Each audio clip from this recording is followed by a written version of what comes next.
Story बोली थी कल्प वृक्ष की स्टोरी, तो वो कल्प वृक्ष सच में होता है? होते हैं, अभी नहीं है, पर होते थे। फर्स्ट सेकेंड थर्ड आरे में होते थे, अभी हम 5th आरे में चल रहे हैं, तो अभी कल्प वृक्ष नहीं है। जैसे अभी हमारे पास कंप्यूटर्स हैं, लैपटॉप्स है, मोबाइल्स है, तो उस समय पे कंप्यूटर्स, लैपटॉप्स, मोबाइल्स नहीं थे, तो वैसे ही अभी हमारे पास कल्प वृक्ष नहीं है। Thank you. ठीक है, कौशल। कौशल साखला। उसने हैंड डाउन कर लिया है, शायद बाय मिस्टेक हुआ रहेगा। और किसी की है क्वेरी? नहीं, दिख तो नहीं रहा है कोई। स्टार्ट करें फिर? हाँ हाँ।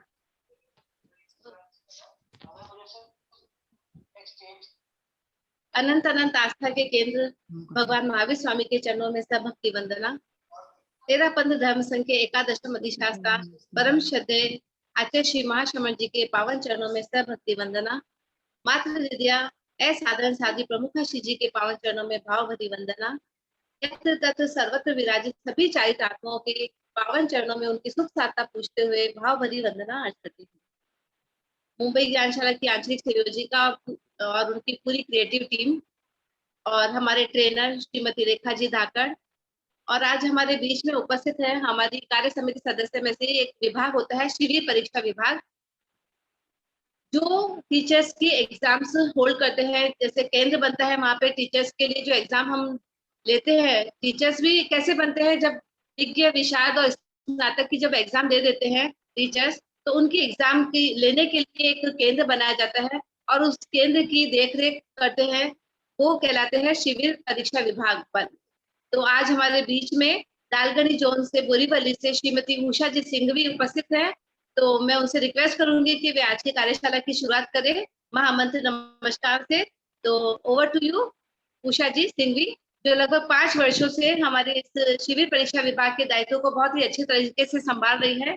तो मेरा नम्र निवेदन उषा जी से। आ रही आवाज आ रही है? यस यस, आवाज आ रही है? तेरा पंथ की यशस्वी आचार्य परंपरा को नमन। साधी प्रमुख असाधारण साधी प्रमुख कनक प्रभा जी के चरणों में सहभक्ति वंदना। मुंबई में विराजी सभी चारित्र आत्माओं के चरणों में सहभक्ति वंदना।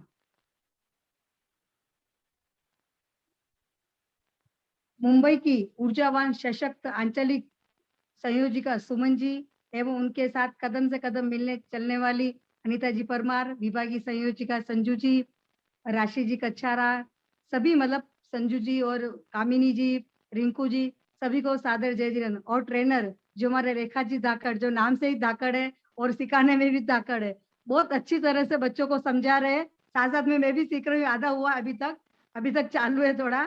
बहुत अच्छे तरीके से समझा रहे हैं, हम भी ऐसा सीख पाए, बच्चों को सिखाएं। तो आज की शुरुआत मंगल नमस्कार महामंत्र से।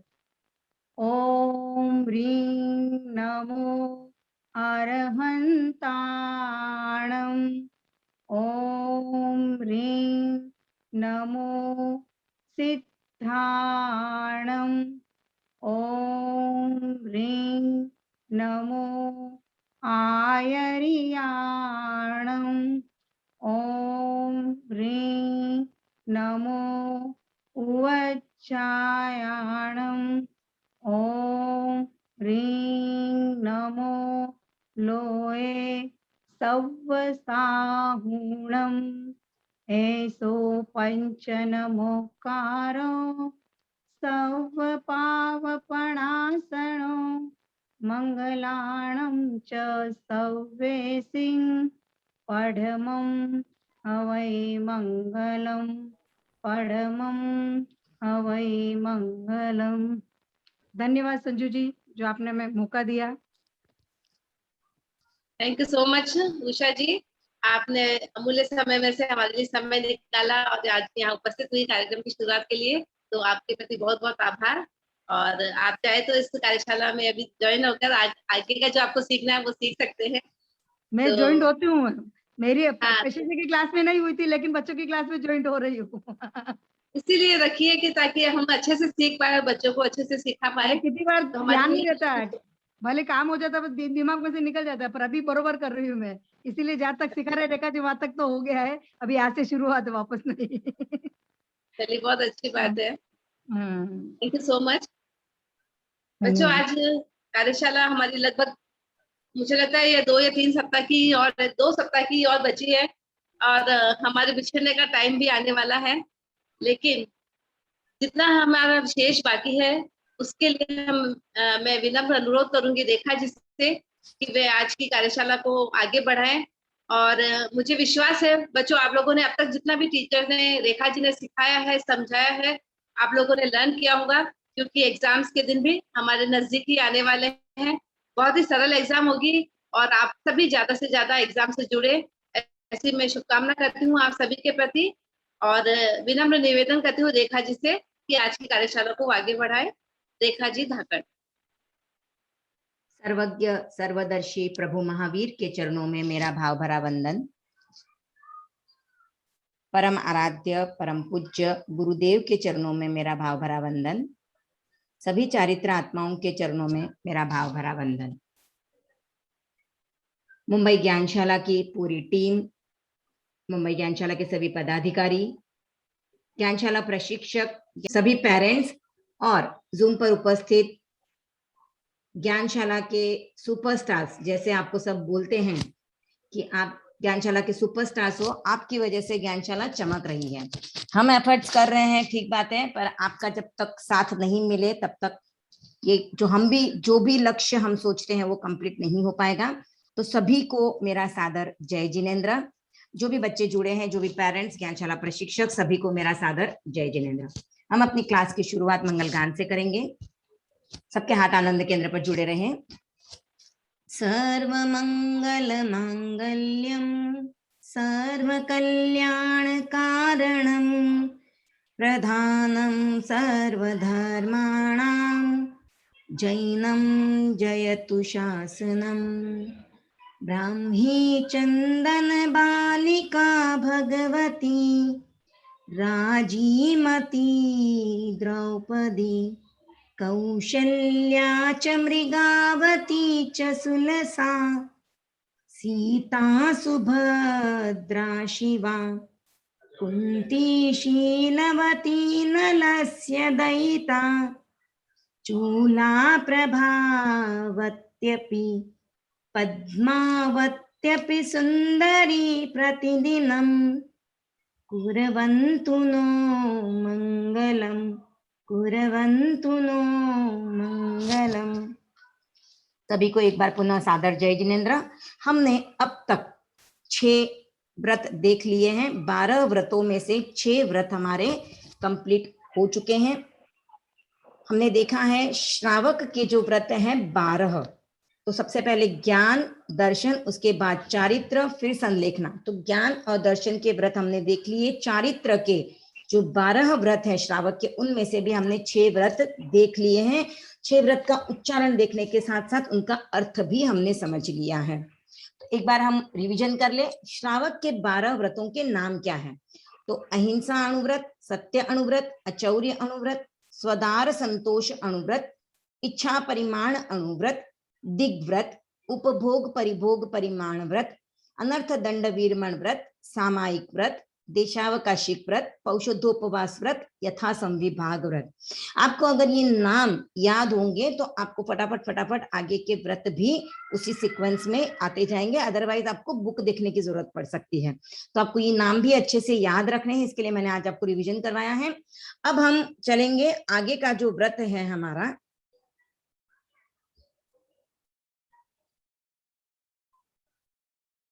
तो मैं स्क्रीन शेयर कर रही हूं।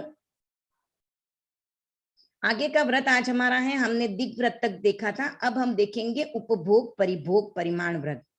तो उपभोग अर्थात क्या होता है? उपभोग यानी जो वस्तु हम एक बार यूज में लेते हैं, जैसे एक बार उसको कंज्यूम कर लिया, उसके बाद वो वस्तु वापस नहीं आ सकती। तो कौन कौन सी चीजें हो सकती है? जैसे हम खाना खाते हैं, पानी पीते हैं, जो भी खाने पीने की वस्तु हैं वो सभी उपभोग में आती हैं, यानी उनको हम एक बार कंज्यूम कर लें, उसके बाद सेकेंड टाइम वो वस्तु वापस नहीं आ सकती। नई वस्तु आ सकती है उसकी जगह पर, लेकिन वो वस्तु वापस नहीं आएगी। जैसे हमने जो रोटी खा ली वो रोटी वापस नहीं आएगी। दूसरी रोटी आ सकती है, उसके बदले आप दूसरी रोटी बनाओगे, दूसरा पानी होगा, पर चीजें आपकी चेंज हो जाएगी, तो उसे कहते हैं उपभोग।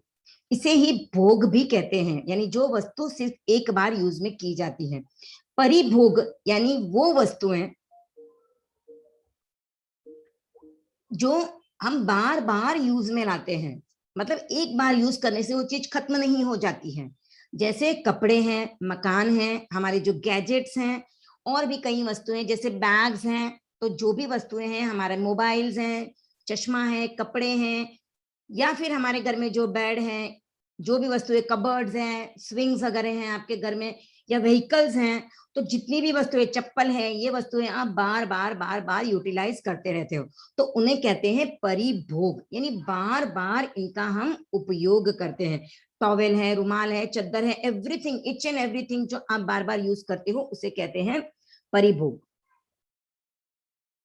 तो हम जो देख रहे हैं उपभोग, परिभोग, परिमाण, व्रत, तो जो हम एक बार काम में लाते हैं वस्तुएं और जो बार बार यूज में आती, उन चीजों की हमें कितनी जरूरत पड़ती है या कितनी वस्तुएं हम यूज कर सकते हैं, तो इसका हमें यहाँ पर काउंट करना है, लिमिट करनी है कि मैं टॉवेल कितने यूज करूंगी, 1 2 3 4 10, कपड़े कितने, 50 100 150, तो उसकी लिमिट करनी है। घर कितने, मकान कितने होते हैं अपने नाम पे, कितने घर हो सकते हैं, 10 20 50 100, उसकी अगर जब तक हम लिमिट नहीं करते हैं तब तक वो अनकाउंटेबल जितने जितने जितने मकान हैं दुनिया के, उन सबका हमको हिंसा का दोष लगता है। क्योंकि जहां जहां पर भी नई बिल्डिंग्स बनती हैं, उनमें जितने जितने भी घर बन रहे हैं उनको आप खरीदने के लिए फ्री होते हो, पर अगर आपने उनकी लिमिट कर दी है तो फिर 5 से ऊपर जितने भी मकान हैं, उनकी कितनी भी आरंभ समारंभ हो, कितनी भी उनके लिए हिंसा होती है, वो हिंसा हमको उसका दोष नहीं लगता है। तो उसका हमें परिमाण करना है। तो यहाँ पर बेसिकली हमें देखना है कि जो हम वस्तुएं खाते हैं, पीते हैं या फिर हम यूटिलाइज करते हैं, वो सब चीजें हमारे आसपास की सभी वस्तुएं इस व्रत के अंतर्गत आ जाती हैं। तो इस व्रत का हम उच्चारण देखेंगे। तो सबसे पहले जो प्राकृत की लाइन है, सत्तमम उपभोग परिभोग परिमाण वयम, सत्तमम उपभोग परिभोग परिमाण वयम। भोग के साधन विपुल हैं, अतुल मन की लालसा, भोग के साधन विपुल हैं, अतुल मन की लालसा, लालसा की पूर्ति में आरंभ है भूचालसा, लालसा की पूर्ति में आरंभ है भूचालसा।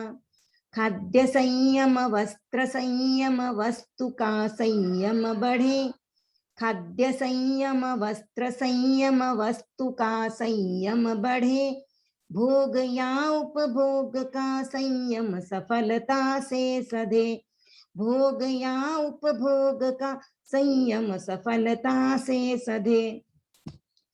प्रथम उल्लणिया अंगोछों का सविधि परिमाण हो, प्रथम उल्लणिया अंगोछों का सविधि परिमाण हो, दंतवण सीमित दतौनों का सहज संज्ञान हो, दंतवण सीमित दतौनों का सहज संज्ञान हो। फलों की विधि तैल मर्दन और उबटन स्नान जो, फलों की विधि तैल मर्दन और उबटन स्नान जो, वस्त्र की विधि विलेपन पुष्पाभरण पहचान हो, वस्त्र की विधि विलेपन पुष्पाभरण पहचान हो। अगरु धूपन पेय बहुविध भक्ष्य गेवर आदि हैं, अगरु धूपन पेय बहुविध भक्ष्य गेवर आदि हैं, तथा ओदन सूप विधि अरु विगय विधि निरुपाधि हैं, तथा ओदन सूप विधि अरु विगय विधि निरुपाधि हैं। शाक मधुरिम फल सरस भोजन उदक विधि गेय है, शाक मधुरिम फल सरस भोजन उदक विधि गेय है, और विधि मुख वास वाहन शयन की आदेय है, और विधि मुख वास वाहन शयन की आदेय है। पादुका व सचित्त विधि द्रव्यादिका सीमाकरण, पादुका व सचित्त विधि द्रव्यादिका सीमाकरण, अधिकतम उपभोग अरु परिभोग का हो परिहरण, अधिकतम उपभोग अरु परिभोग का हो परिहरण। त्याग मुझको जिंदगी भर इक करण त्रय योग से, त्याग मुझको जिंदगी भर इक करण त्रय योग से, मिला मौका साधना का किसी शुभ संयोग से, मिला मौका साधना का किसी शुभ संयोग से। अपरिमित उपभोग से रहता मनुज संतप्त है, अपरिमित उपभोग से रहता मनुज संतप्त है। द्विधा द्विधा भोजन कर्म से व्रत सातवां प्रज्ञप्त है, द्विधा भोजन कर्म से व्रत सातवां प्रज्ञप्त है। टालने अतिचार भोजन के यथा अनिवार्य है, टालने अतिचार भोजन के यथा अनिवार्य है। तथा कर्मादान 15 कर्मतः परिहार्य है, तथा कर्मादान 15 कर्मतः परिहार्य है।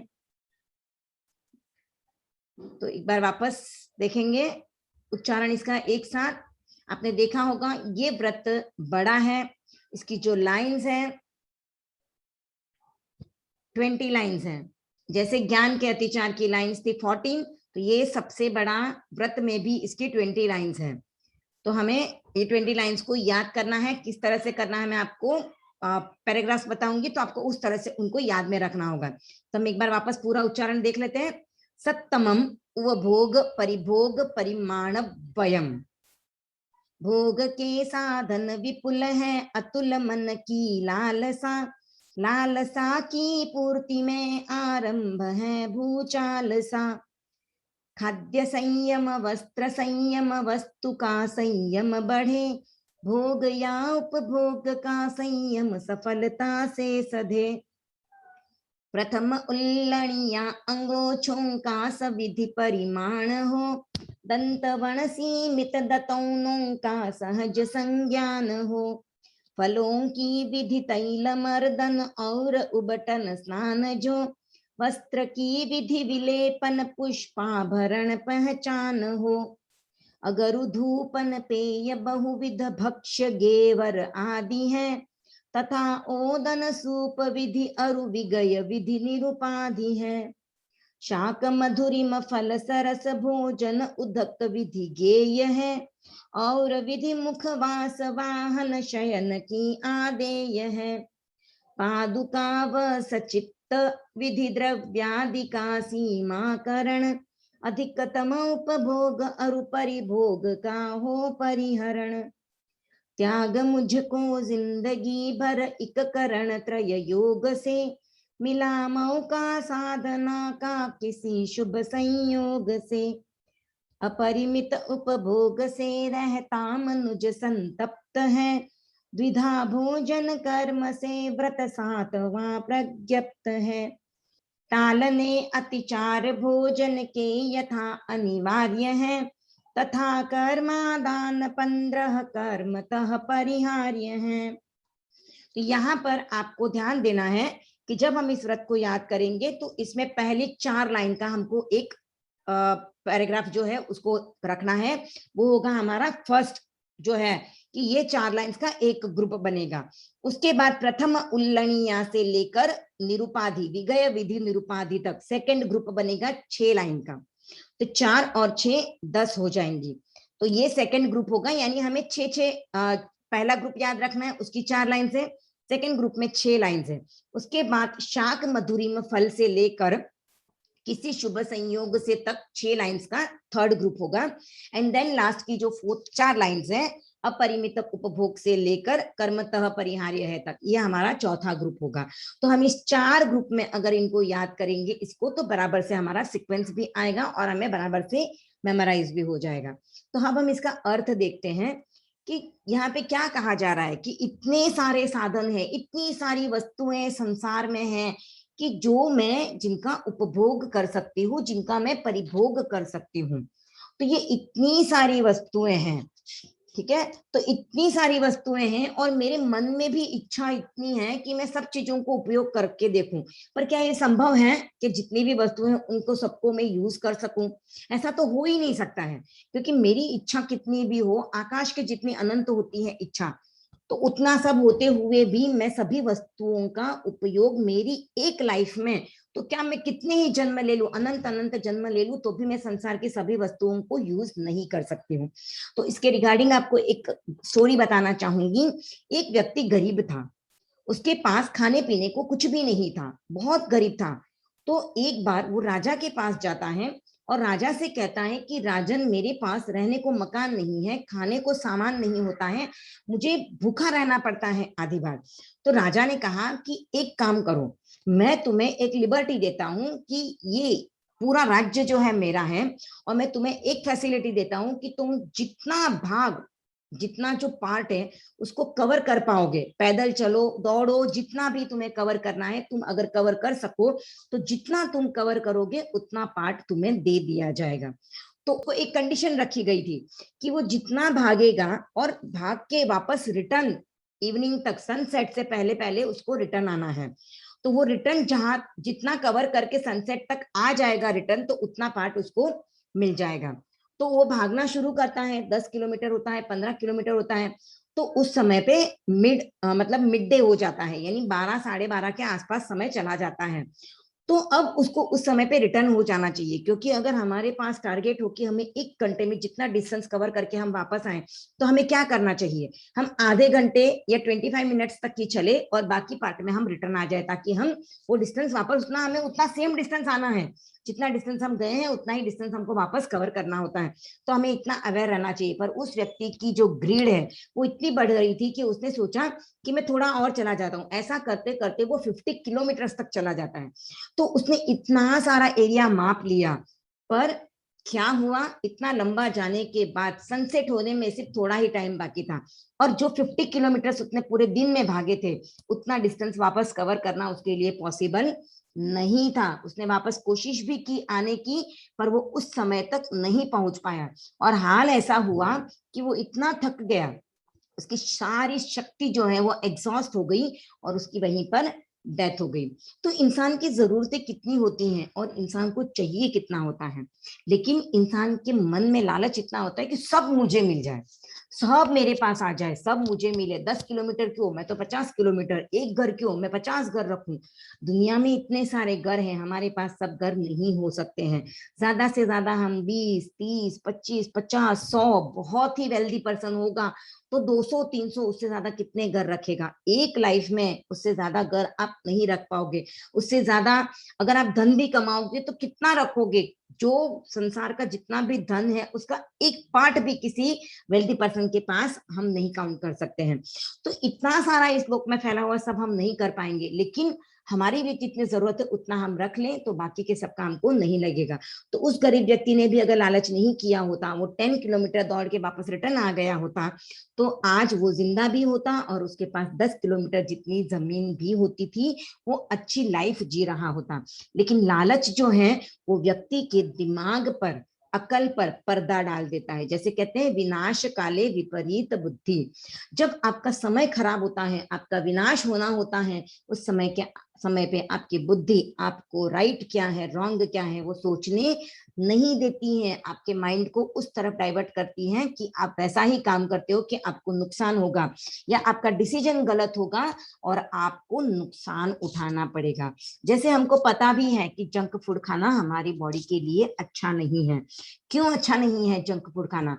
क्योंकि उसमें मैदा यानी एकदम बारीक फ्लोर यूज होता है, उसमें स्पाइसेस ज्यादा यूज होते हैं, और हमारे बॉडी की जो स्ट्रक्चर है उसमें एकदम बारीक ऐसा आटे जैसी वस्तु अगर हमारी बॉडी में लगातार लगातार जाएंगी तो वो एक्स्ट्रा जो फैट बनेगा वो हमारी ब्लड वेन्स में जाके डिपॉजिट हो जाएगा, और वहां पे वो धीरे धीरे धीरे धीरे ब्लॉक करने का काम करेगा हमारी वेन्स को। जैसे हम ड्रेनेज सिस्टम भी देखें तो ड्रेनेज सिस्टम में भी अगर हम कचरा बार बार जाता रहेगा तो वो ड्रेनेज भी ब्लॉक हो जाता है, और तब उसको हमें फ्लश करना पड़ता है या किसी प्लम्बर को बुला के उसको क्लीन करवाना पड़ता है, तब जाके वो ड्रेनेज वापस शुरू होता है। लेकिन हमारी बॉडी का ड्रेनेज सिस्टम क्लीन करने के लिए कोई प्लम्बर नहीं है, हमें अपनी केयर खुद करनी है। हमें जंक फूड से जितना हो उतना दूर रहना है, जितना कम हो उतना खाना है, जिससे कि वो हमारी आर्टरीज में, हमारी वेन्स में जाके डिपॉजिट नहीं हो, शरीर में एक्स्ट्रा फैट्स पैदा नहीं करे, एक्स्ट्रा ग्लूकोज नहीं बने, तो जिस वजह से हमारी बॉडी को तकलीफ हो और हमें उसके जो साइड इफेक्ट्स हैं वो बाद में भोगने पड़ सकते हैं। तो ये पता होते हुए भी हम उन चीजों को करते हैं, खाते हैं। क्यों खाते हैं? क्योंकि हमारा जो माइंड है वो हमारी टंग को ऐसा ट्रेन करता है कि वो सिर्फ टेस्ट के लिए खाना जानती है। उसको हेल्दी खाने के लिए बोलोगे तो बोलेगी नहीं, मुझे नहीं भाता है। बच्चों के सामने रोटी रखो, पिज्जा रखो, बच्चे पिज्जा उठाएंगे। सैंडविच रखो और सब्जी रखो तो सैंडविच उठाएंगे। कहा जाता है, आजकल तो हम देखते हैं कि मम्मियों के लिए खाना बनाना एक टास्क हो गया है।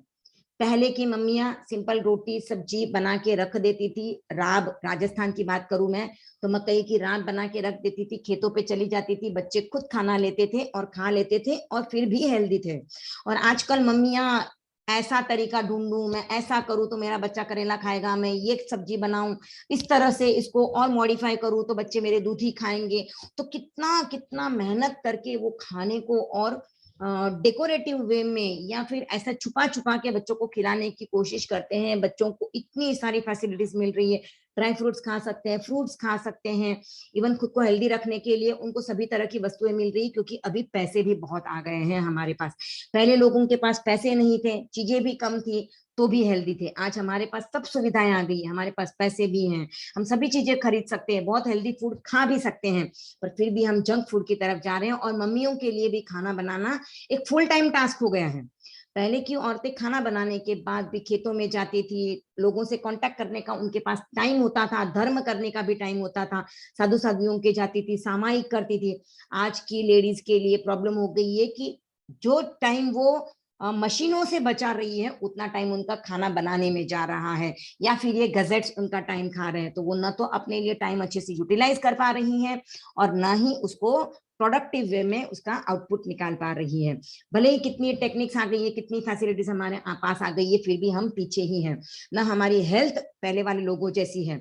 आजकल हम कितनी बार लोगों के मुंह से कहते हुए सुनते हैं कि पहले के लोगों का खाना और आज का हमारा ये दवा, यानी वो जो खाना खाते थे वही उनके लिए दवा का काम करता था, और आज हमारा खाना तो हमारे लिए कोई काम नहीं कर रहा है, बट हम मेडिसिन के ऊपर चल रहे हैं।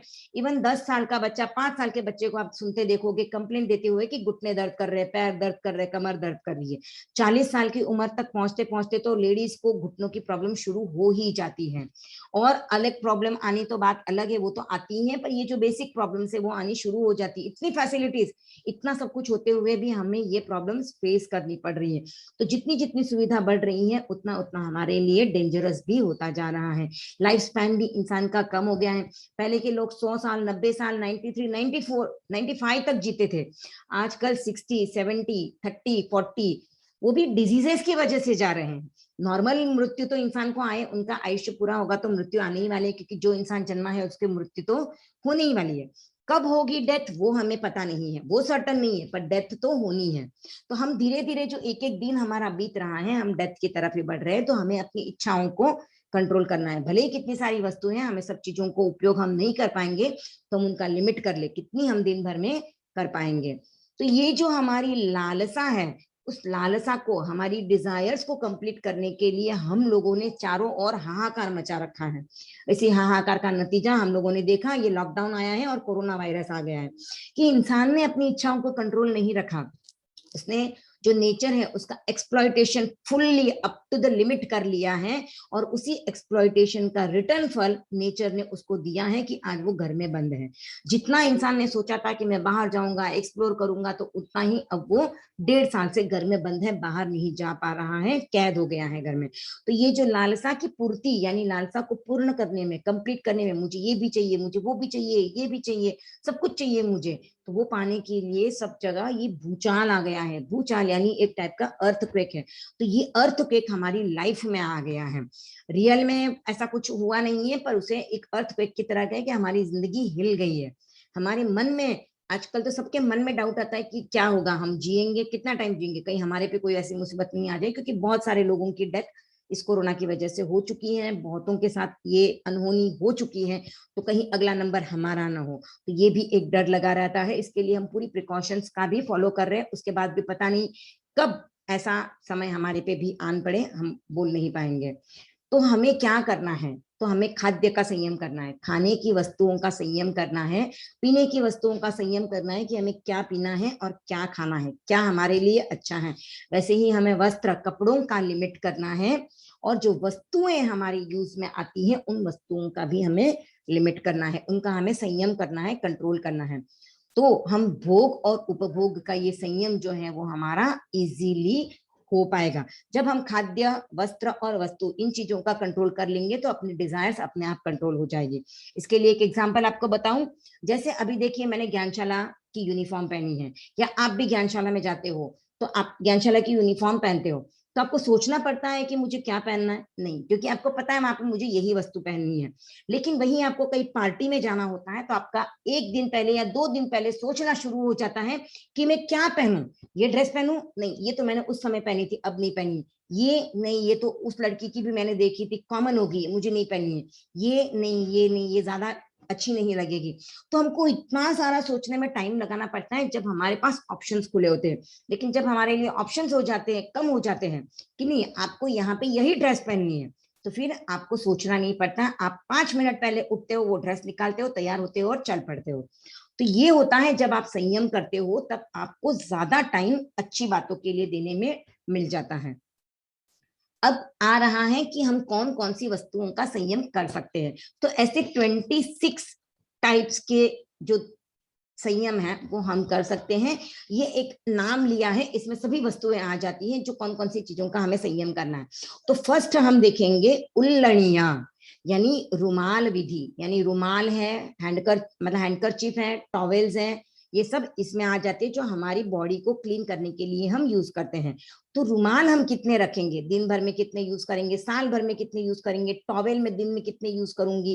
वैसे तो सबका अपना अपना टॉवेल होता है, तो वही एक टॉवेल यूज होता है, तो लगभग 3 महीने तक हम उसी एक टॉवेल को यूज करते हैं।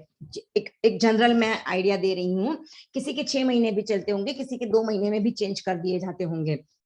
तो आपको एक देखना है कि मैं एक ही टॉवेल यूज करती हूँ मेरा, और एट द मोस्ट कभी ऐसा हुआ कि मैं बाहर चली गई तो मैं न्यू टॉवेल लेके जाऊंगी, तो 2 या 3, तो आप वो टाइम के लिए या 3 महीने के लिए उस तरह से लिमिट कर सकते हो कि मैं इससे ज्यादा टॉवेल नहीं यूज करूंगी। तो बाकी के जितने भी टॉवेल दुनिया में मैन्युफैक्चर भी हो रहे हैं या बिक रहे हैं उनका आपको दोष नहीं लगेगा, आपको सिर्फ उन 3 टॉवेल का ही दोष लगेगा। तो ये फर्स्ट है उल्लणिया विधि, रुमाल विधि। सेकंड है दंतवण विधि, यानी पेस्ट करने के लिए, अपने दांतों को केयर करने के लिए आप कितने प्रकार के टूथपेस्ट, कितने टूथब्रश यूज करोगे। उसके बाद है नेक्स्ट फल विधि, यानी फल, आप जो दंतवण देखा हमने,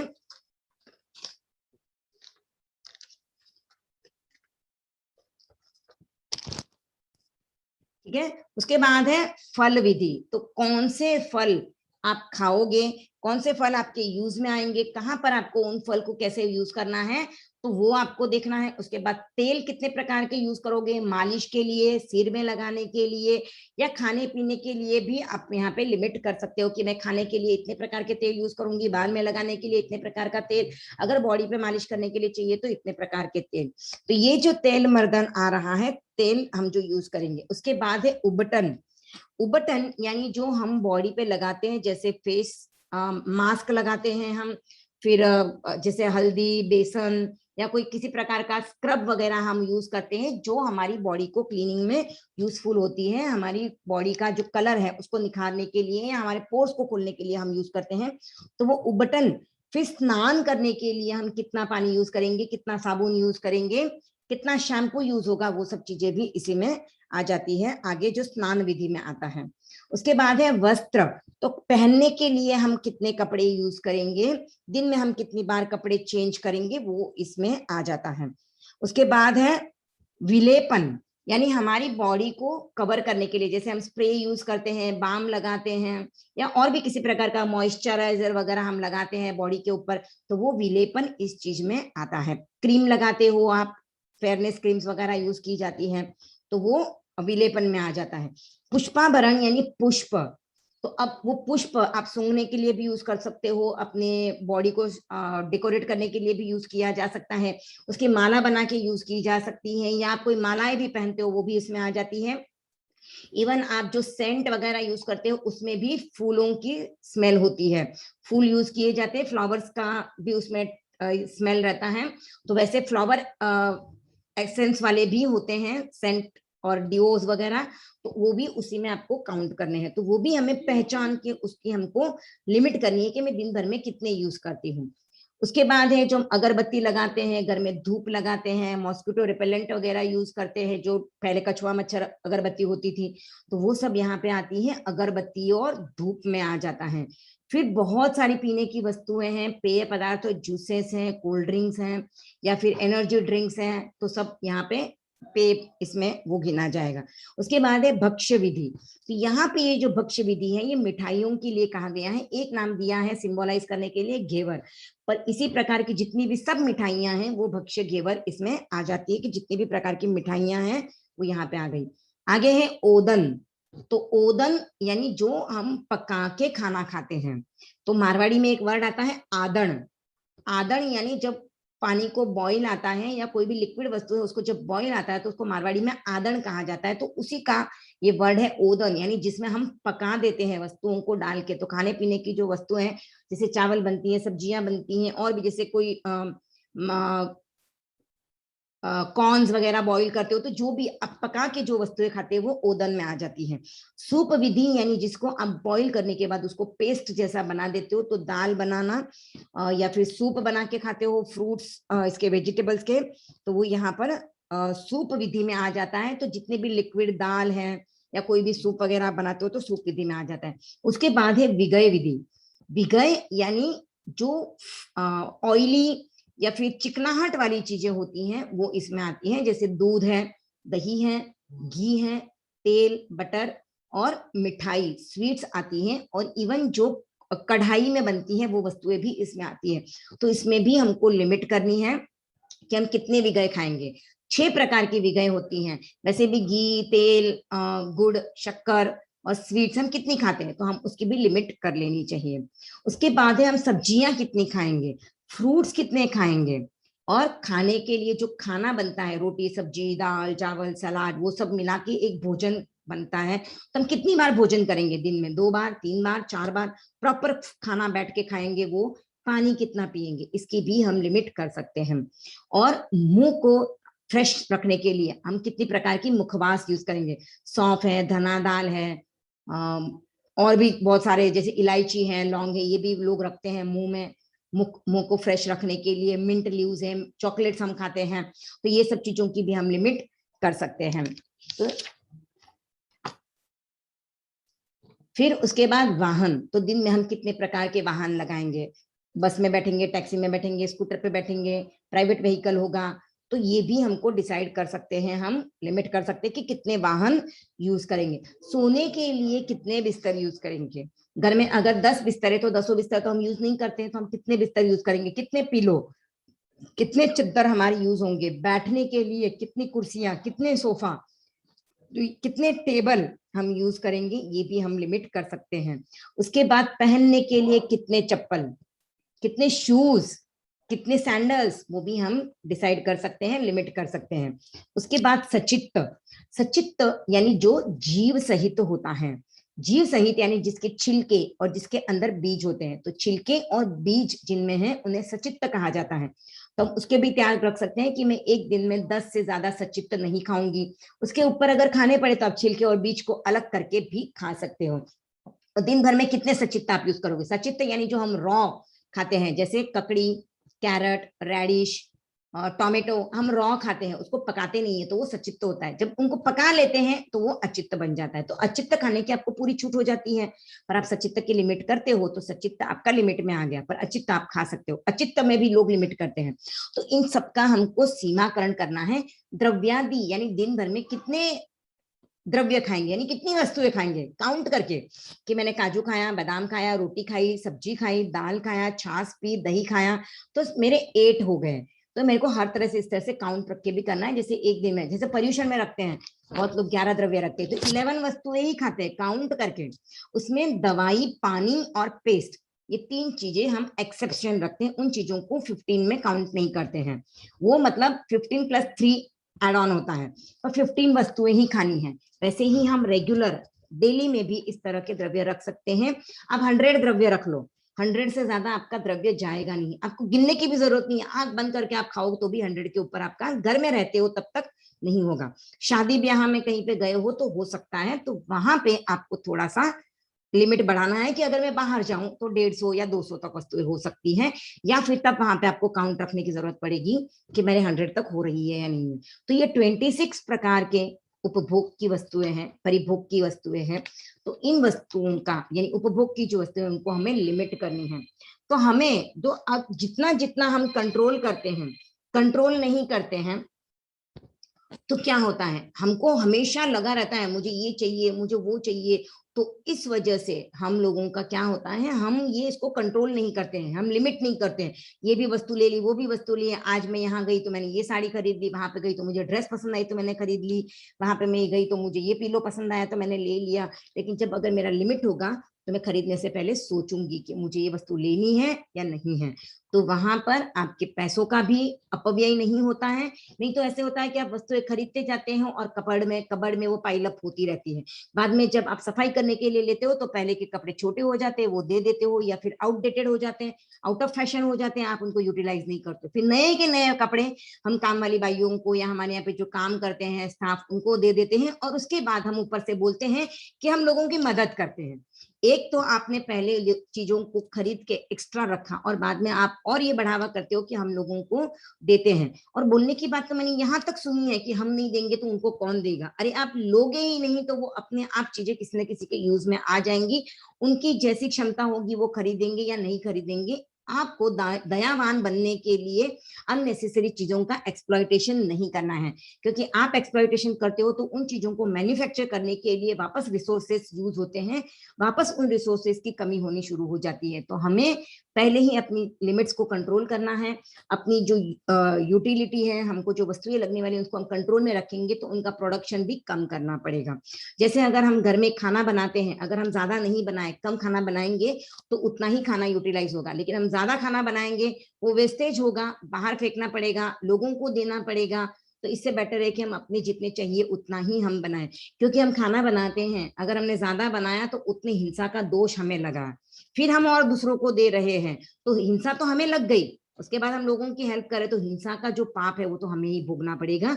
जिसने खाया है उसको भोग नहीं करना पड़ेगा, क्योंकि आपने उसको जान के उस चीज को दिया है। आपने बनाते समय जो हिंसा की है उसका पाप आपको भोगना पड़ेगा।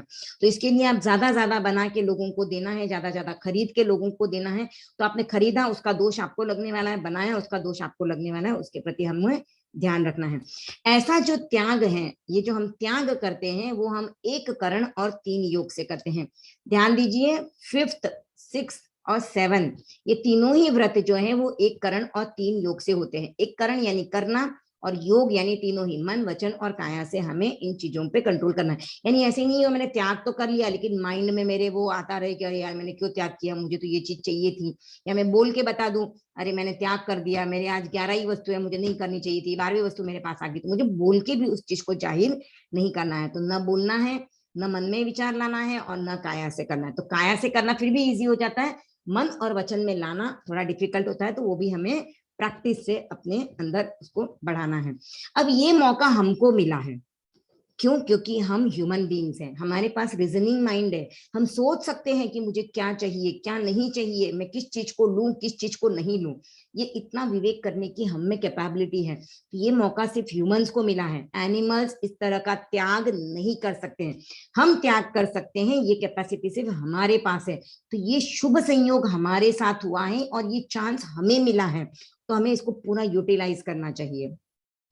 हम जब अनलिमिटेड जब चीजों को यूज करने का सोचते हैं ना, तो हमें हमेशा टेंशन होती रहती है। जैसे हमें कुछ पढ़ना भी है या कुछ काम भी करना है, तो हमें ये भी करना है वो भी करना है, बहुत सारे काम आ जाते हैं तो हमें टेंशन होती है, फिर स्ट्रेस होता है और फिर उसके बाद हमें स्ट्रेस मैनेजमेंट की क्लास लेनी पड़ती है। तो पहले तो हम खुद प्रॉब्लम को क्रिएट करते हैं, फिर उसका सॉल्यूशन लेने के लिए हम उसकी क्लास अटेंड करते हैं। तो ये हम लोग और चीजों को बढ़ा देते हैं, अपने लिए मुसीबतें क्रिएट कर लेते हैं। पहले तो हम अपने टाइम को मैनेज नहीं करते हैं, बहुत सारी चीजें पकड़ लेते हैं, उसके बाद फिर टाइम मैनेजमेंट के लिए जाते हैं। पहले हम अपनी बॉडी को एक्सरसाइज नहीं करते हैं, देनी चाहिए वो नहीं देते हैं, बॉडी को फिट नहीं रखते हैं, फिर डॉक्टर्स के पास जाके उसको हेल्दी रखने के लिए कोशिश करते हैं। फिर हम हेल्थ के लिए क्या करना चाहिए कैसे करना चाहिए वो सब सीखने के लिए जाते हैं। यानी पहले करो, पहले तो मुसीबत को पैदा करो। वो कहा जाता है, कहावत है, आ बैल मुझे मार।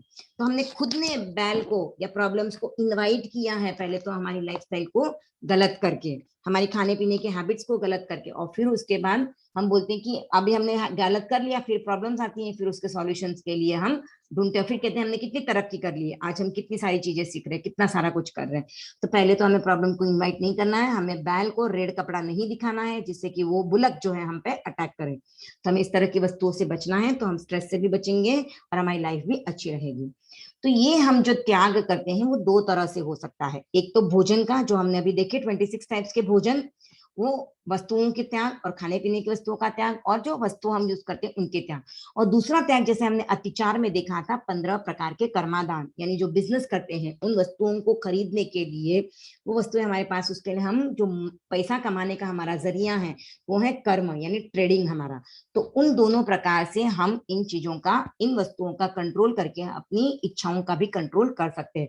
तो ये जो व्रत है वो है सातवां, ये सातवां व्रत बताया गया है, जिसमें हम दो प्रकार से अपने डिजायर्स को कंट्रोल कर सकते हैं। एक तो खाने पीने की वस्तुओं से, और एक कर्म से, यानी ट्रेड बिजनेस से लेकर हम इसको कंट्रोल कर सकते हैं। अब यहाँ पर जो बेसिक क्या आ गया कि भोजन के जो अतिचार हैं, 5 अतिचार, वो तो मुझे टालने ही है।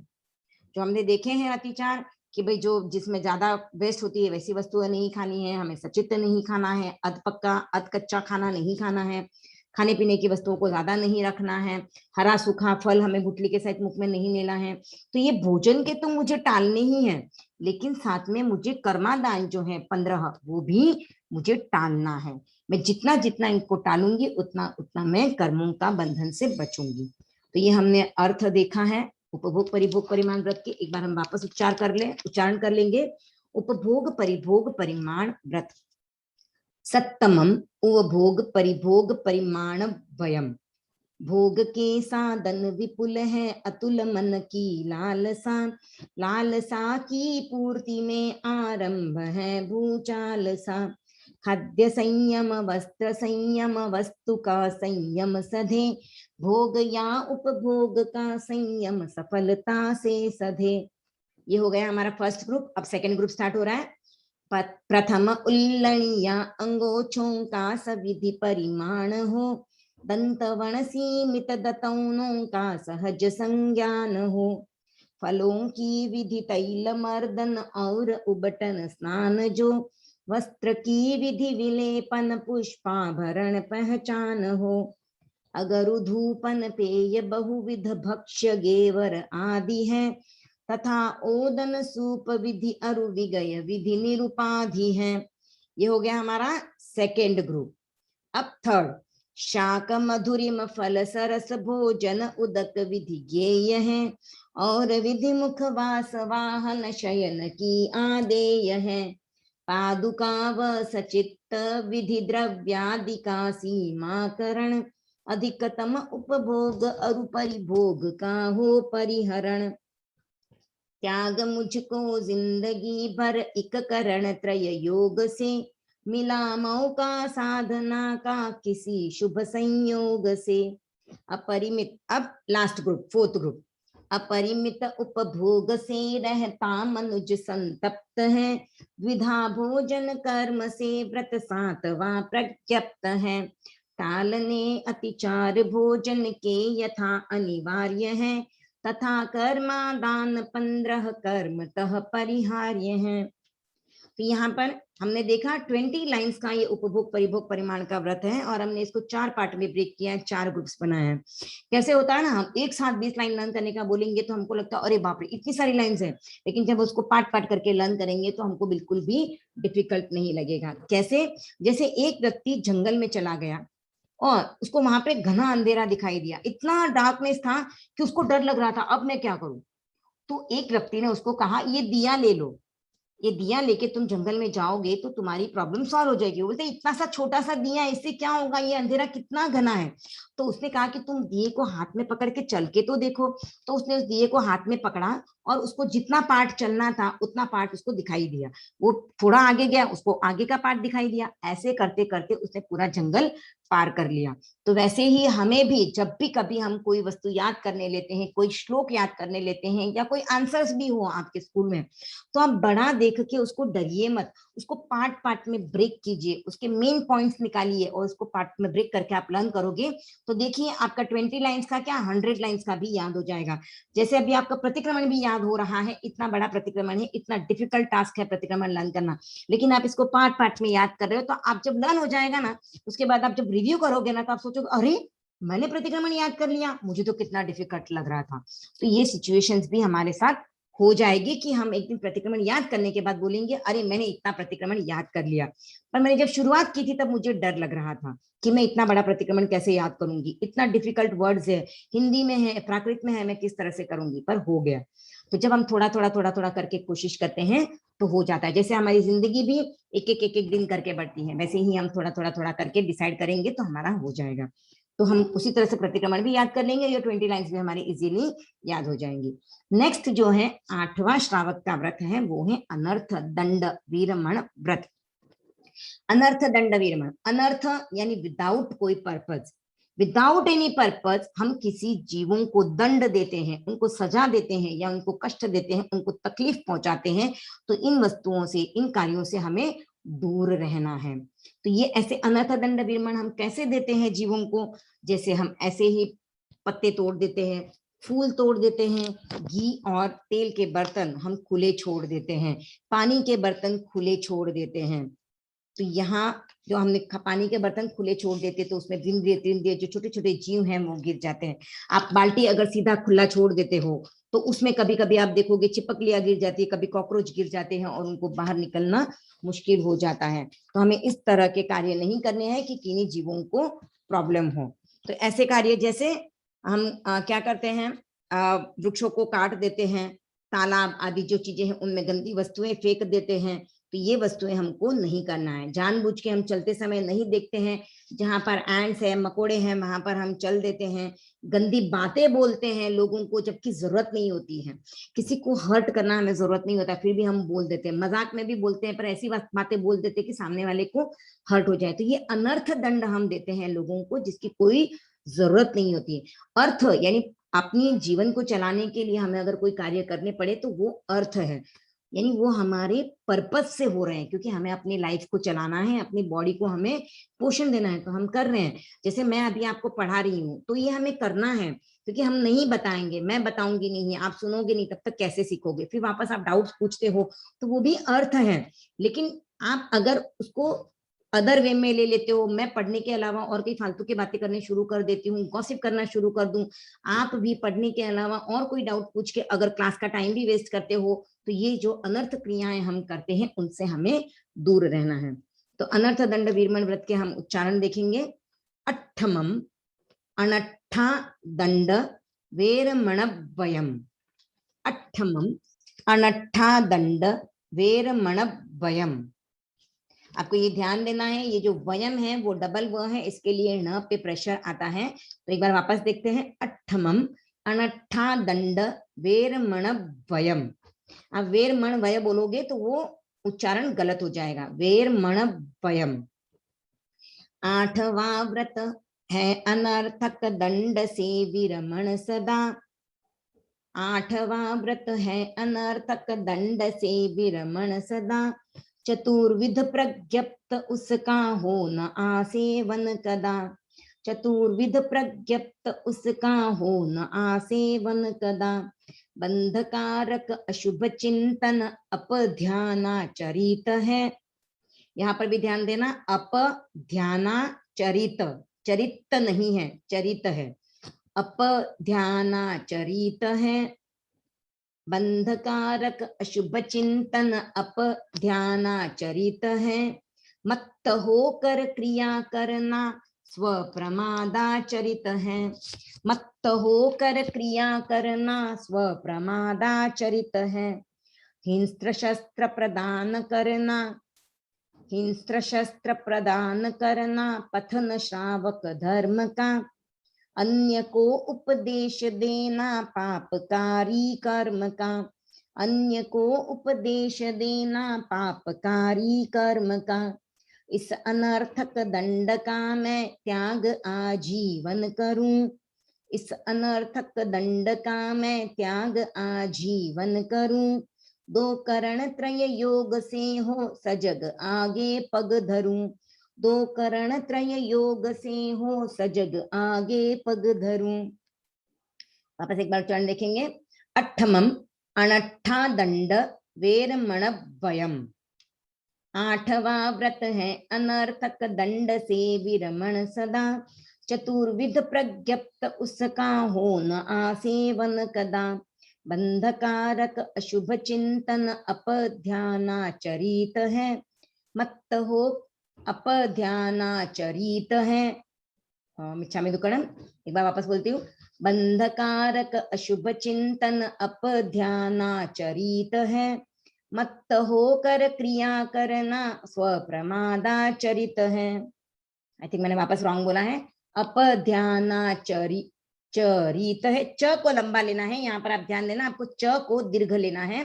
वापस एक बार बोल रही हूँ, बंधकारक अशुभ चिंतन अपध्यानाचरित है। तो च को आप लंबा लोगे तो चरित जो नहीं होगा, वो मेरी भी मिस्टेक हो गई थी, वो नहीं होगा। वापस एक बार बोल रही हूँ, बंधकारक अशुभ चिंतन अपध्यानाचरित है, मत्त होकर क्रिया करना स्वप्रमादाचरित है। हिंस्त्र शस्त्र प्रदान करना पथन श्रावक धर्म का, अन्य को उपदेश देना पापकारी कर्म का। इस अनर्थक दंड का मैं त्याग आजीवन करूं, दो करण त्रय योग से हो सजग आगे पग धरूं। तो यहाँ पर देखिए, जो 8वां व्रत है वो अनर्थक दंड है, इससे मैं खुद को दूर करने जा रही हूँ। ये 4 प्रकार से करते हैं हम, 4 प्रकार से हम जो अनर्थ दंड देते हैं, उन 4 प्रकारों से मैं इसको कभी भी फॉलो नहीं करूंगी, मैं अपने लाइफ में ऐसे काम नहीं करूंगी। कैसे? तो आर्त ध्यान करना और रौद्र ध्यान करना, यानी हमारी प्रिय वस्तु हमसे दूर हो जाती है तो हम रोते हैं, या अप्रिय वस्तु जो हमको नहीं चाहिए वैसी वस्तु हमारे पास आ जाए, जैसे हमें कोई टीचर अच्छी नहीं लगती है और वो हमारे पढ़ा रही है तो हम उसके लेक्चर में न्यूसेंस क्रिएट करते हैं, उसको परेशान करते हैं। तो इस वजह से जो हमें ध्यान होता है उसे आर्त ध्यान कहते हैं। या फिर कोई प्रिय वस्तु हमसे टूट जाए, छूट जाए, कोई अच्छी टीचर है वो चली गई है, उसका ट्रांसफर हो गया है, तो हम उसके लिए फील करते हैं और नई टीचर को भी हम अकोमोडेट नहीं करते। तो इस तरह के हमको कार्य नहीं करने हैं। तो और रौद्र ध्यान यानी हमको बहुत गुस्सा करना, झूठ बोलना हर पल पल में, यानी कुछ छोटा छोटा भी कुछ काम होता है हम तुरंत झूठ बोल देते हैं। तो इस तरह का हम काम करते हैं तो और मन में अशुभ चिंतन आता है तो ये हमको नीचे लेके जाता है, डाउनवर्ड हो जाते हैं, हम डिग्रेस होती है, हमारी प्रोग्रेस होने के बदले हम डिग्रेशन की ओर बढ़ते जाते हैं, डिग्रेड होता है हमारे लाइफ में। तो हमें ऐसा नहीं करना है। तो अपध्यानाचरित का मतलब है जो लो लेवल के ध्यान है, ये दोनों ध्यान लो लेवल के हैं, तो ऐसे ध्यान हमको नहीं करने हैं। हमें इस तरह से अपने मन को अशुभ चिंतन में नहीं रखना है जिससे कि हमारी लाइफ डिग्रेड हो। हमें अच्छी बातें सोचनी है, अच्छे चिंतन करने, या फिर हम मतलब मत्त होकर यानी ध्यान नहीं देते हैं और ऐसे कार्य कर लेते हैं कि जो हम अगर केयरफुली करें, हम ध्यान दें तो वो वैसे कार्य होने की वजह से जीवों की हिंसा नहीं हो। जैसे मैं रास्ते में चल रही हूँ, एक पेड़ दिखाई दिया, मैंने पेड़ के पत्ते तोड़ दिए, या मैं मेरे हाथ में पानी है तो मैंने पानी ऐसे ही गिरा दिया। घर में घी के तेल के बर्तन खुले पड़े रहते तो उसमें मक्खियां गिर जाती है, कभी मच्छर गिर जाए, कभी कोई और इंसेक्ट गिर जाए। तो अगर हम वो बर्तन खुले नहीं छोड़ते तो शायद उसमें वो इंसेक्ट नहीं गिरते थे। पानी के बर्तन हमने खुले नहीं छोड़े होते तो उसमें इंसेक्ट नहीं गिरते थे। अगर हम पानी खाली करके रखे तो उसमें जो द्विंद्रिय जीव पैदा होते हैं वो नहीं पैदा हो सकते हैं। तो बाल्टियां हमें उल्टी रखनी चाहिए। तो ये हमारे प्रमाद के कारण यानी आलस के कारण हम आलस करते हैं, अरे कौन करेगा। तो ये आलस जो हम करते हैं इसकी वजह से जो क्रियाएं हो जाती है इसमें बहुत बार जीवों को अनर्थ दंड मिल जाता है। फिर हम बोलने में जो गाली बोल देते हैं, कहीं अपशब्दों का प्रयोग कर लेते हैं, ऐसे ही फूलों को तोड़ देते हैं। बगीचे में लिखा हुआ रहता है कि यहाँ पर फूलों को तोड़ना मना है, पर हम तोड़ लेते, कोई नहीं देख रहा है तो हम तोड़ लिए। पत्ते हम तोड़ देते हैं रास्ते में चलते हुए, कोई नहीं देख रहा है, या हम ऐसे ही तोड़ देते जबकि हमें उन पत्तों का कोई यूज नहीं है। आपको चाहिए हो, यूज करना हो तो आप तोड़ो तो अलग बात है, पर नहीं यूज है फिर भी आप ऐसे ही तोड़ के उनको फेंक देते हो। ये हमको इस तरह के अनर्थ कार्य नहीं करने हैं। हम किसी को आर्म्स एंड अम्यूनिशन जो हथियार हैं वो किसी को भी नहीं दें, किसी को सप्लाई नहीं करें। ऐसा कार्य श्रावक कभी भी नहीं करता है कि वो शस्त्र जिनसे जो लोगों की हिंसा हो सकती है वैसा हमको नहीं देना है। इस चीज में आप ध्यान दें, आप किसी को भी ऐसी वस्तुएं भी भेंट नहीं करें जिनसे जीवों की हिंसा होती है। पंचेंद्रिय जीवों की हिंसा तो अलग बात है, एकेंद्रिय जीवों की हिंसा होती है, वैसी भी वस्तुएं आपको किसी को गिफ्ट नहीं करनी चाहिए। जैसे आप चाकू है, कैंची है, मिक्सर ग्राइंडर है, वॉशिंग मशीन हैं, ऐसी वस्तुएं भी किसी को भी गिफ्ट नहीं करें। अपने यूज के लिए लाते हैं उतनी अलग बात है, पर किसी को गिफ्ट करने से पहले सोचे, क्योंकि उसके बाद उनसे जो जीवों की हिंसा होने वाली है उसका दोष आपके भी हिस्से में आने वाला है। तो हमें ऐसी भी चीजें किसी को गिफ्ट नहीं करनी है। हमें किसी को भी पापकारी कर्म करने का आदेश भी नहीं देना है। जैसे हम किसी को पैसे का लालच देके उसको बोले कि तू ये काम कर ले, या फिर हम मूवी देख रहे हैं और वहां पे जब विलन हीरो की पिटाई हो रही था, बोलते अरे तू उठ के मार, तू ऐसे कर। या फिर कभी हम बोलते हैं कि नहीं ये तो जितने भी वाइल्ड एनिमल्स है उनको मार देना चाहिए, ये लोगों के लिए खतरा है, या इस चोर को मार दो। या फिर कभी किसी के बारे में आता है कि इसने गलत कार्य किया तो हम बोलते हैं इसको तो सजा होनी चाहिए, ये ऐसा करता है तो इसको तो ऐसा मिलना चाहिए। तो उसमें हमारे भाव जुड़ जाते हैं और वहां पर हमें उस हिंसा का दोष लग जाता है।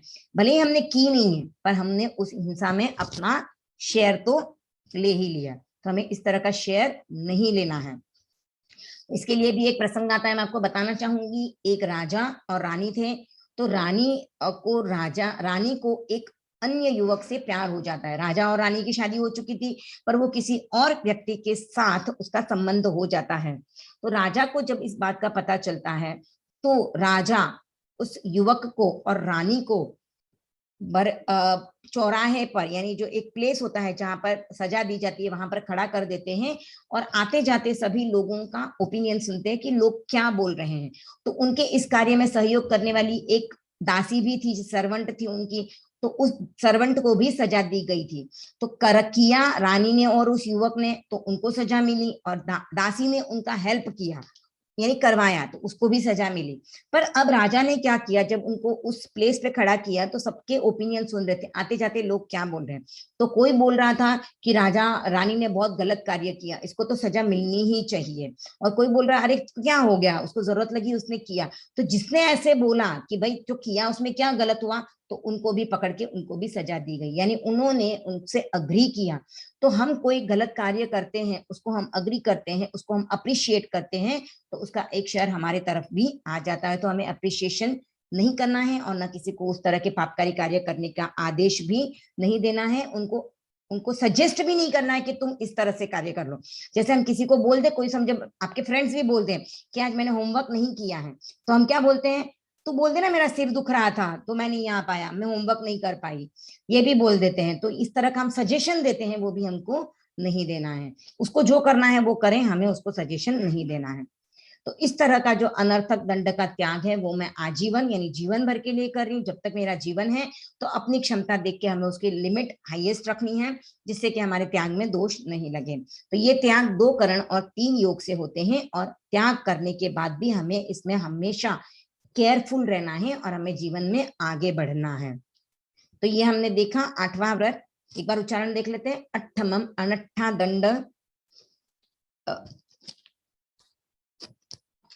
एक मिनट,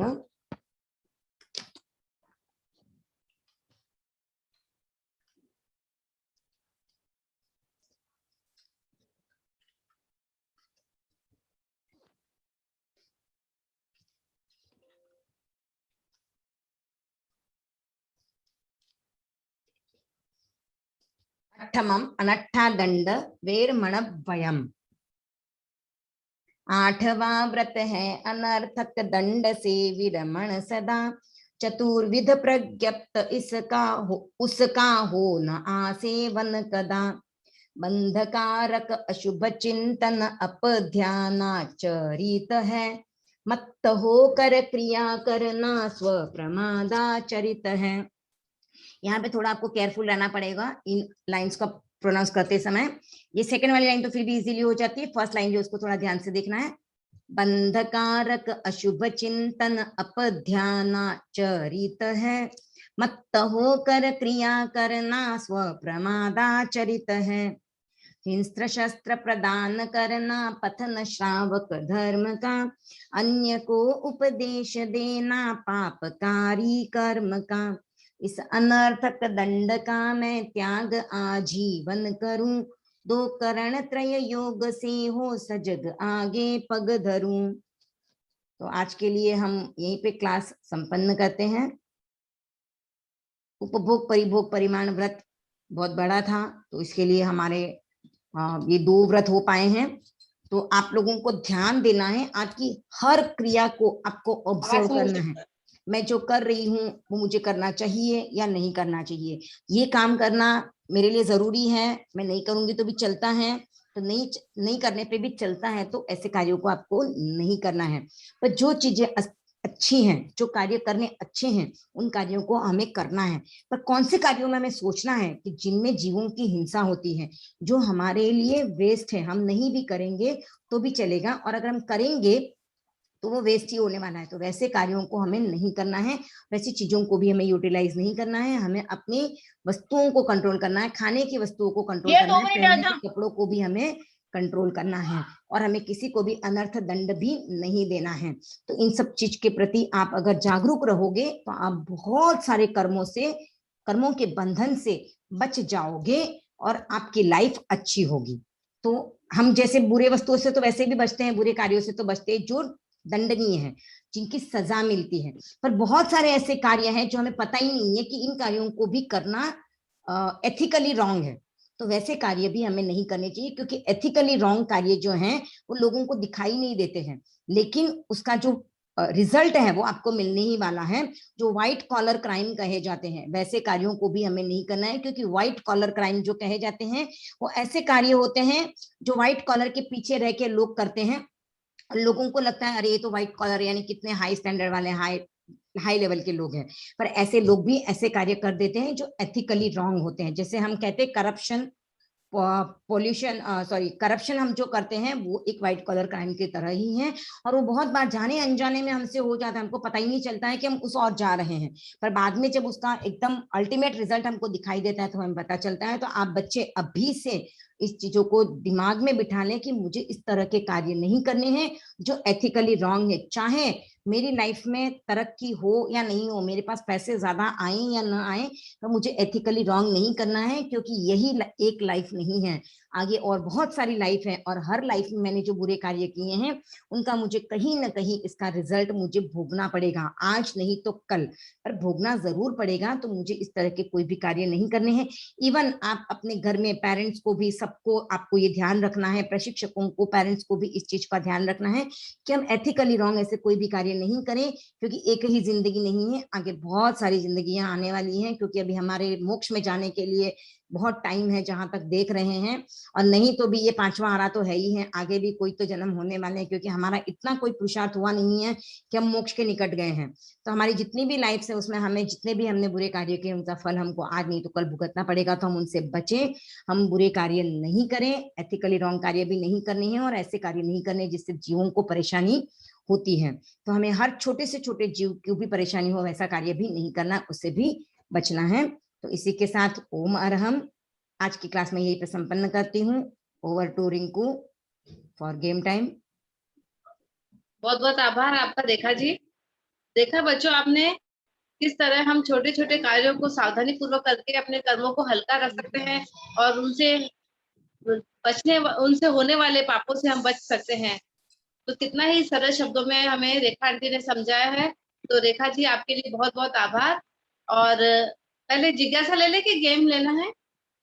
रिंकू? मैं रेडी हूँ संजू जी, मैं रेडी। गेम ओके, पहले तो ले लो ना, जिज्ञासा मैं तो गेम बाद ले रही में। हूँ। हाँ, गेम के लिए मैं रेडी हूँ। Okay okay okay, okay okay. तो मैं हाँ, स्टार्ट करती हूँ। हाँ, कामिनी आंटी को रिक्वेस्ट करेंगे कि आज का गेम वो खिलाए हम सभी को।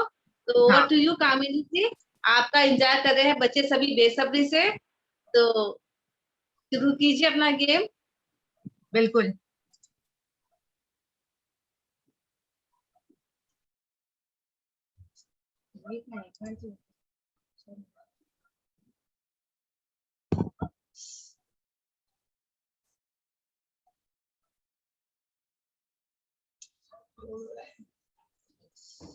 Please, yeah.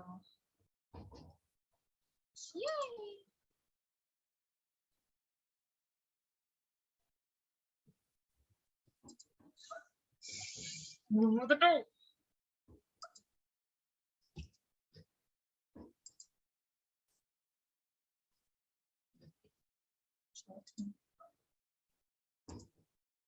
Wait.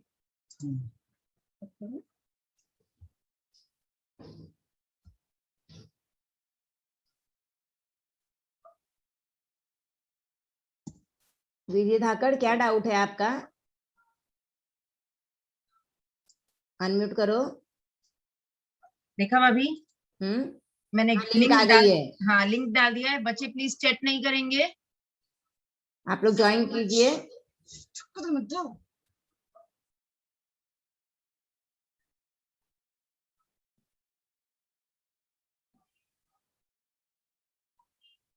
विधि धाकड़, क्या पूछना था आपको?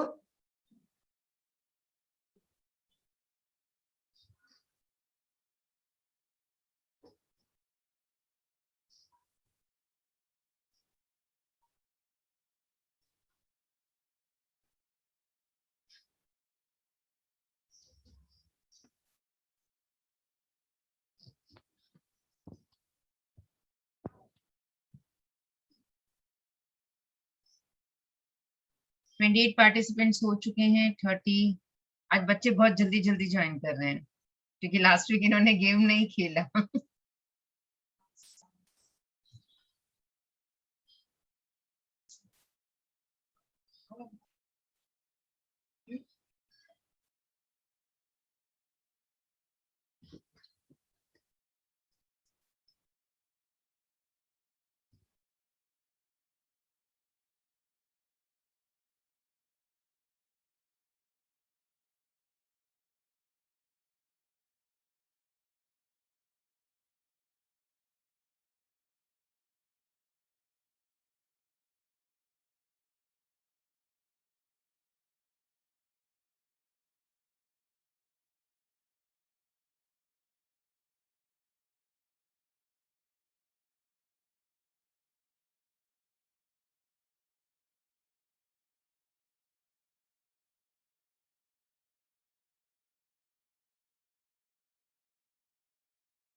लिंक एक बार वापस सेंड करना।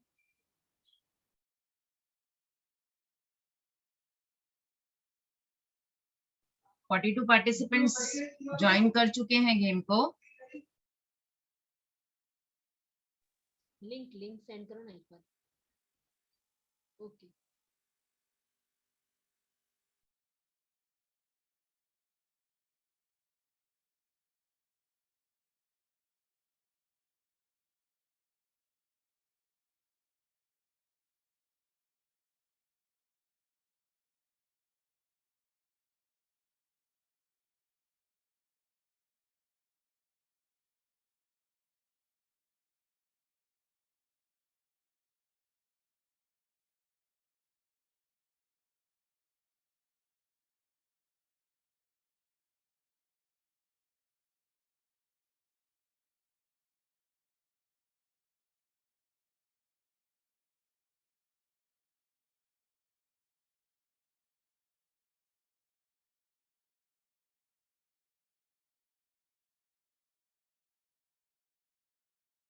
रिंकू 1 मिनट, मेरा जूम ओपन नहीं हो रहा है, 1 मिनट। हाँ, मैं लिंक वापस सेंड करती हूँ।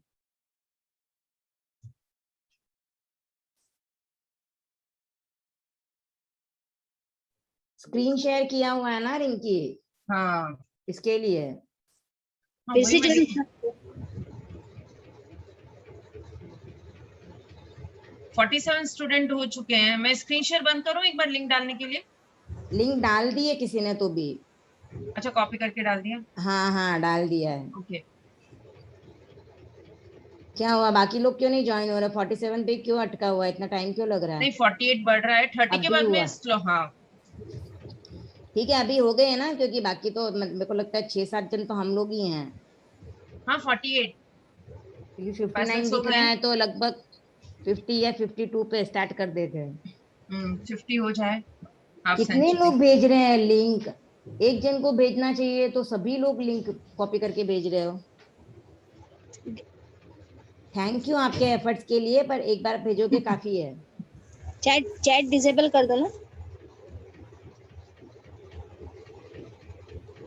वो डिसेबल होने के बाद नहीं बच्चे बंद होते हैं। हाँ, आदत पड़ गई है।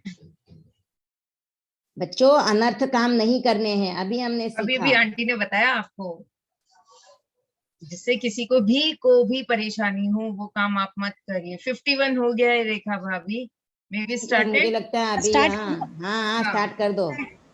ओके, मैं गेम स्टार्ट कर रही हूँ।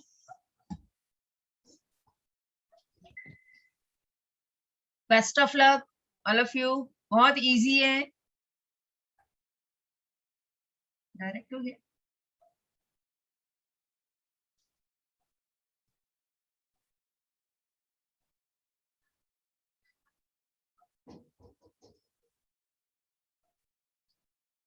देखो भाभी, आपको दिख हाँ रहा है? हाँ, हाँ स्क्रीन दिख रही है। ओके, डिसेबल हो गया है। पवित्रा जैन डोंबिवली से, खनक बड़ाला, विरार, अक्षत कल्पित राका सेकंड थाने से। बहुत इजी क्वेश्चन से बेटा, क्योंकि थोड़ा सा आप लोगों को टिपिकल लग रहा है।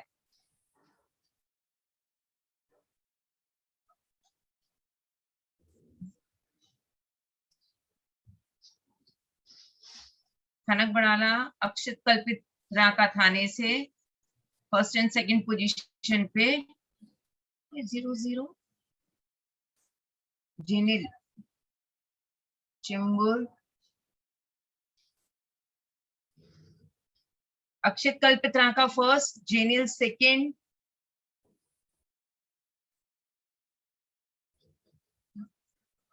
Chembur position Dhanish change Jain. हो गई है। फर्स्ट है हाँ, Chembur Dhanishtha Jain, Dhanishtha Jain first, Akshat Kalpit Raka second and Jenil third. Third. आप लोग बेटा अपना एरिया डालो तो हमको थोड़ा सा इजी हो जाता है। ओके, देखा भाभी, सभी प्लेयर्स ने खेल लिया है। मैं एंड कर दूं गेम? हाँ, एक सेकंड। अभी लिंक को क्या करोगे तनिष? गेम कंप्लीट होने आ गया। 4 बार 5 बार तो ग्रुप में सेंड हो गई है, चैट में लिंक।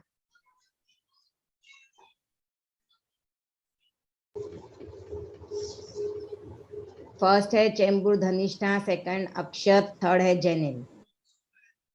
कॉन्ग्रेचुलेशंस सभी बच्चों के लिए ओम अरहम। ओम अरहम।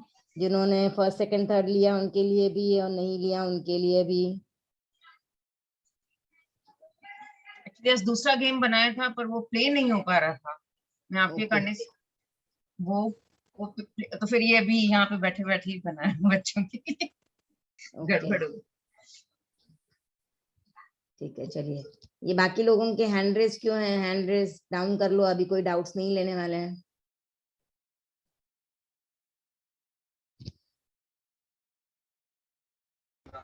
संजू जी लीजिए। आज डाउट नहीं लेते क्या रेखा जी?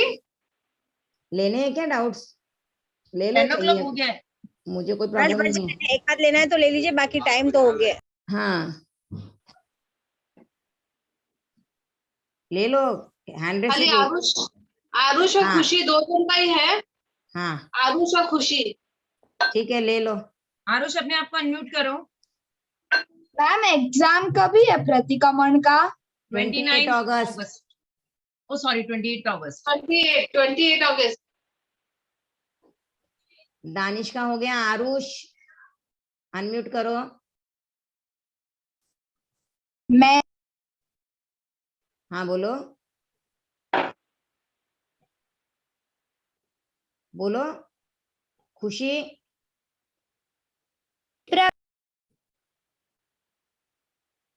प्रज्ञप्त का मतलब बताया है।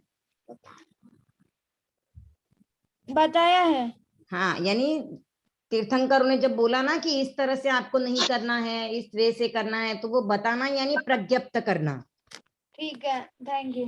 दानिश अगेन, क्या हुआ? मैम मैंने नहीं पूछा था डाउट। अच्छा, तो पहले किसने पूछा फिर क्वेश्चन? ओके ठीक है, चलो पूछो। मैम मेरा ना डाउट था कि वो जो उपभोग परिभोग परिमाण व्रत है ना, उसमें ना पादुका व सचित्त विधि वो द्रव्यादि का सीमाकरण, उस लाइन का मतलब क्या था? पादुका यानी चप्पल, शूज, ठीक है। फिर सचित्त यानी जो छिलका और बीज के साथ जो होते हैं, सचित्त बिना पकाए हुए जो रॉ खाते हैं उनके लिए आता है। और द्रव्यादि यानी जो द्रव्य की सीमा करते हैं, मतलब काउंट करके खाते हैं। काजू खाया, सब्जी खाई, रोटी खाई, तो 1 2 3 ऐसे काउंट करके खाते हैं। तो ईच एंड एवरीथिंग को काउंट करके खाते हैं, उसे कहते हैं द्रव्य। तो एक दिन में मैं कितने द्रव्य खाऊंगी वो काउंट लिमिट की जाती है। Okay ma'am. ओके, रिया पूछो। मेरा ये डाउट था कि हमारी एग्जाम ओरल होगी, मतलब ऑनलाइन होगी, या फिर हमें किधर जाके एग्जाम से रिलेटेड है ना बच्चों, आप लोगों को इंफॉर्मेशन दी जाएगी। आप लोग इतना टेंस मत होइए उस चीज को लेके, कैसे होगी, कब होगी। तो आप लोगों को एक जनरल फिर भी मैं बता देती हूँ, 28 अगस्त को आपकी एग्जाम है और अभी तक डिसाइडेड है उसमें ऑफलाइन है। फिर देखिए कैसे सिचुएशन आती है तो चेंज हो सकता है, पर वो आपको इन्फॉर्म कर दिया जाएगा। आप उसका टेंशन मत लीजिए, आपको बहुत पहले से बता दिया जाएगा क्या होगा, कैसे होगा, डेट क्या होगी। आप अभी सिर्फ फोकस कीजिए, आपको प्रतिक्रमण लर्न करना है। हाँ, हमारी एग्जाम रिटर्न नहीं होगी ना, ओरल होगी ना? अब तुम बोल रही हो तो रिटर्न लेना पड़ेगा। मुझे लगता है सभी बच्चे राइटिंग में कर सकते हैं ना? हाँ। कर लेंगे ना? Very good. मुझे पता है बच्चों का जो एंथुजियाज्म है ना बहुत हाई लेवल का है। पर आप लोग डोंट वरी, हमें पता है आप लोगों की एज क्या है, तो ओरल ही होने वाली है। और मैम अगर हम लोग मतलब आपने करवाते हैं को खाते हैं तो बहुत कर्म बनते हैं। क्या हुआ? मैम आपने कहा था कि अगर हम वेजिटेबल्स या ऐसा कुछ खाते हैं तो उससे हमारे कर्म बनते हैं, पर उससे हमें प्रोटीन भी तो मिलता है। तो हाँ, तो प्रोटीन मिलता है, पर आप कितना खाते हो उतना ही खुद के लिए यूज करो। 10 जन का मत बनाओ। ओके। अपने लिए जितना चाहिए उतना ही बनाओ। घर में अगर 6 मेंबर्स हैं तो 6 मेंबर का बनाओ, 10 to 15 मेंबर्स का मत बनाओ।